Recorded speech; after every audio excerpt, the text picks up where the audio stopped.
Welcome back to Autism Labs. And this week I'm going to talk about something that is one of my personal biggest problems. I mean, as a parent of an severely autistic son, 35 years old, I have fought this battle for decades and I am not very good at it, which is the reason I need to talk to you guys about it, especially you dads out there. It's about instructional control. You say, what in the world's that? Well, it's an ABA term, applied behavior term. But really, it's about how you get your kiddo to do what you ask them to do without undue stress or angst on your part, showing emotion, smack them in the head, or on their part, right? Especially like our son who's nonverbal and doesn't necessarily understand. And the reason this is so challenging is it requires patience, it requires consistency, and it requires sort of understanding the process for how you establish instructional control for someone that doesn't really know necessarily everything that's going on, but still is a real human, has definite preferences, certainly wants to do particular things and not other things at certain times. And that's where I get in all kinds of problems. So I'm going to take you through some definitions and talk to you about, from an academic standpoint, some of the terminology and practices, and then I'm going to try to translate them into what I've learned as probably a student of instructional control that has received an F and then maybe a D minus, and then maybe finally a C. I'm certainly not an A, and I'm probably not even a B. I'm probably a C parent right now when it comes to getting this right. And the reason I know that is my wife can go down there and give you an idea, and she can ask Michael to do something and look him in the eye. He'll stop, he'll listen, and he won't challenge her, and he'll just do it. And then some of Michael's colleagues, they can ask one time from across the room and give him the eye, and he knows exactly what is expected of him, and he'll go do it, even though he may not want to. Whereas if I'm there, if it's dad, I'm sitting there saying, Michael, go do this. And I'm doing everything wrong. I'm giving him repeated verbal prompts. I'm not giving him enough time to process what I'm asking him for. He enjoys seeing me get all riled up and red in the face and emotional. So I'm reinforcing behavior that I don't want to reinforce. So I'm doing everything wrong when it comes to an instructional control standpoint. Let's do puzzle. Puzzle. Yeah, puzzle. Yay, puzzle. Where'd it go? No. Where's it go? Puzzle. So the definition, instructional control I see, is the likelihood that an adult with severe autism will follow instructions from a specific person, as me, the dad, stemming from a positive, trusting relationship and the adult's motivation to cooperate. Here's the key phrase. This is something you earn, dads out there. You cannot demand. Doesn't make any difference whether you're the dad and he's the kid and you think you have certain rights as his parent. Ain't going to work in this space. Not with someone that's severely or profoundly autistic or level 3 autistic. Okay, so why is this important? Well, if you have instructional control, it's going to make your kiddo's life a lot safer, right? In Michael's case, he has no sense of danger. He might run out into the street. And if I yell, stop, I have instructional control, he'll stop.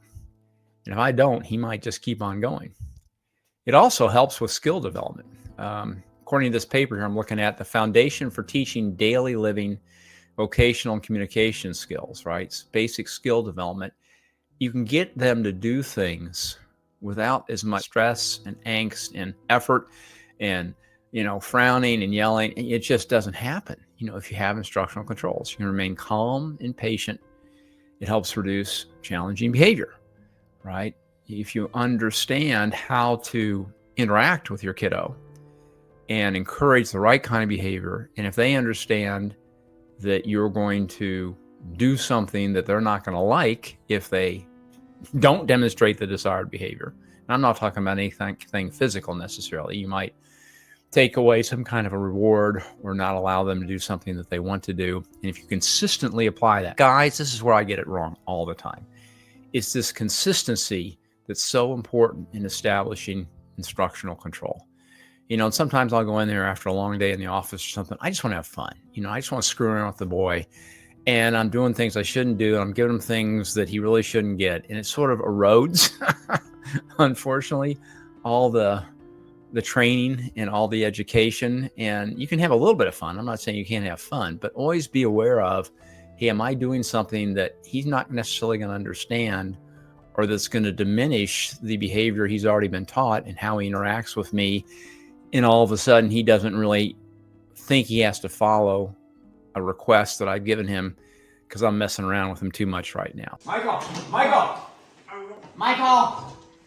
Michael! Let's do puzzle. So it's tough, but it's so important to manage his behavior without a lot of effort, and it improves his quality of life. And quite frankly, it's going to improve your quality of life. I mean, this is like basic parenting 101, right? Just take a neurotypical, your other kids, neurotypical kiddos or adults. I mean, if you ask them to do something, you might have a calm discussion about it, and either they're going to do it or not. And but it's not something that requires a lot of stress. And usually you can sort of go in on, yeah, I can probably get them to do this. And so it's that same kind of thing with a severely or profoundly autistic adult. Where does that piece go? Good job. If you've got the right instructional control, without raising your voice, without taking 10 minutes, without having to bribe them with treats or goodies or TV or their iPad or whatever they want, you can get them to do something that you might not be able to do if you don't have this instructional control. Okay, so how do you do this? This is what you really need to do, guys. This is what I really need to do, and what I'm trying to focus on in a better way. So it's called pairing. It's building positive relationships. Now, this seems so obvious, but let me read the definition here, and you're going to start thinking to yourselves like I am, well, I'm not really doing this. Okay. It's an initial and ongoing process of associating the parent, the caregiver, with something enjoyable and it's not too demanding, and preferred items. This turns the caregiver into a conditional reinforcer, making their presence desirable and building trust. So this is sort of like the first step, right? If I pair myself with things that my son enjoys, like we're gonna go out and play basketball, right? Or we're gonna have, we're gonna eat a meal that I prepared. We're gonna take a walk, which he often enjoys doing, or we're gonna play Wii together. He loves Wii basketball and Wii bowling, actually the 100-pin Wii bowling. If I pair those things up and I start building trust in him that, hey, dad's coming in, I'm gonna have fun. So you sort of build that positive relationship. Okay, then what you do is you sort of identify age-appropriate reinforcers through observation and preference. So you get a handle on what he enjoys doing, what's going to motivate him, right? In Michael's case, I've mentioned some of these, basketball, playing, sports, food, and your kiddo's going to have certainly other things. And then you can sort of, use those reinforcers to get him to do things that are less desirable. And so you sort of control access to these reinforcers, and you make them available contingent upon their cooperation, right? So, hey, I know you want this. I know you want to do that. If you'll just do this one thing over here, which is maybe saying this word that you're having trouble with, or finishing this puzzle that you don't really understand, or whatever that skill is that you're teaching him, then you're going to get this thing, or we're going to go out and do that thing. And as soon as that's accomplished, you do it, right? It's not just about contingent upon creating the activity or for completing the activity. It's about immediately afterwards, there's the cooperation or the reward or whatever. And so that's a big deal. And then scheduling, you start this continuous reinforcement on a regular basis. And once you've established the desired behavior, you can fade some of the prompts. And I've seen our staff and our crew do this over and over again. And it's pretty darn exciting, right? It's pretty amazing what they're able to accomplish, is that they might use food as a motivator or treat. And then once he's doing the desired activity, they'll fade that treat out and maybe just use high fives or great job or whatever it is, right? And then once he's used to that, they might even slow that down a little bit to where it's just good job, Michael.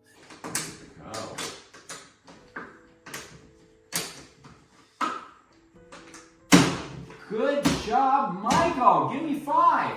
1, 2, 3, 4, 5. So it's this idea that you're going overboard initially, or you're using, quote, bribes initially to sort of get the behavior established. And then you fade those prompts out. You sort of diminish those, but that habit's been established. And I'm reading another book right now. It talks about 66 days is how long it takes to build a habit. Now, I'm not sure that's true, but it's certainly many weeks.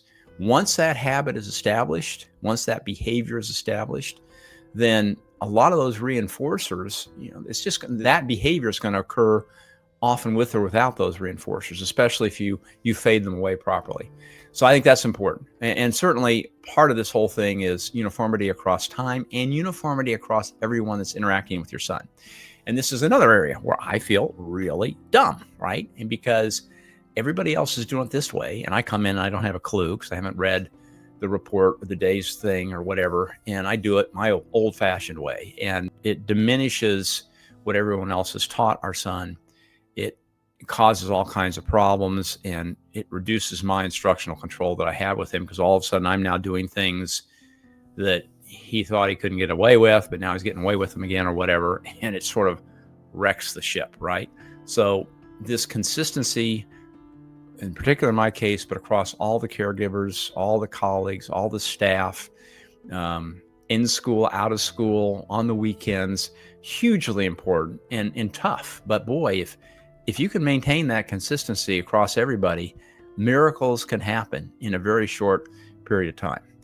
So what I want to leave you with are sort of the 7 steps. And I've got some references in a paper that we can put in the show notes, but these are the 7 steps to sort of think about to maintain instructional control.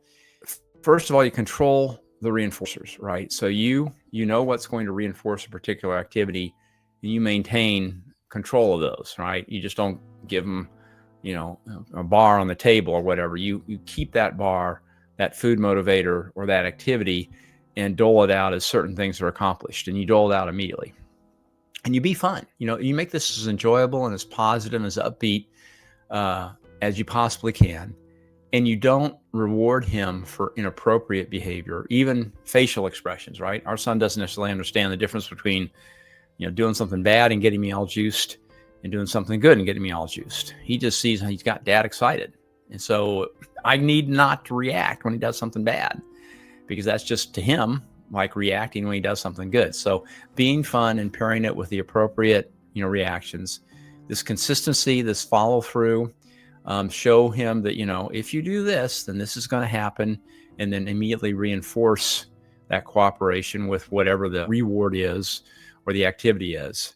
Know what his priorities are, what you really need to sort of emphasize, and what you can be a little bit looser on. I mean, after a long day, everybody's tired. Your son's going to be tired. I'm going to be tired. And certain things you might let slide that are more fun or that aren't quite. But there's certain things like, aggressive behavior, like yelling, like pulling his pants down. You just can't let those go. So being very, very consistent there is hugely important. Those are your priorities. And then what are his priorities, right? Sort of mapping those up. And then withhold reinforcers, if problematic behavior occurs. We all have our bad days. And when Michael has a bad day, he's going to get less of what he really wants. And I'm not sure he always understands that, but over time, he probably will, right? It sort of builds that consistency and that understanding over time, regardless of how sharp your kiddo is.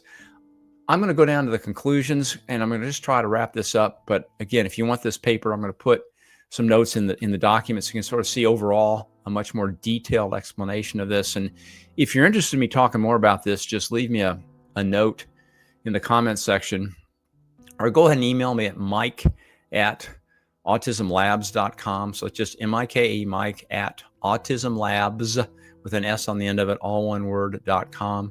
And I'll get that email, and I'll be happy to respond to questions you have about this, or if you would like me to do another follow-up episode, I'm going to be happy to do that.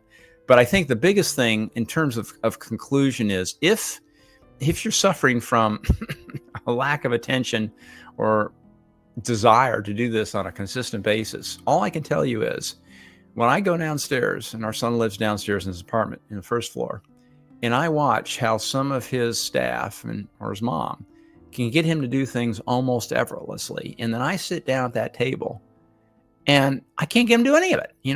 I've got to go through multiple requests and raise my voice. And then he thinks that's fun. So I just get off the rails so quickly. So the biggest thing is it's not a quick fix. All right, it's going to take some effort. It's certainly going to require patience, which I have very little of, but I'm getting better, hopefully, consistency, and this thoughtful application, right? Think about what you're doing. Think about something before you utter the words, or before you give him the treat, or before you say, yeah, we're going to go outside and play some basketball. But, hey, is this the right time to do it? Has he done what I've asked him to do? If you start really, I think, exercising just some simple principles when it comes to instructional control, your relationship with your son or daughter is going to be amazingly better. You're going to feel more joy. He's going to respect you more. He's going to get a sense that you mean business when you say something or do something. And I think the interactions that you have with him or her are going to be much more fulfilling for you and for your son or daughter. At least it has been for me those few times that I've been able to maintain instructional control. That's it for this week. Talk to you again soon. See you.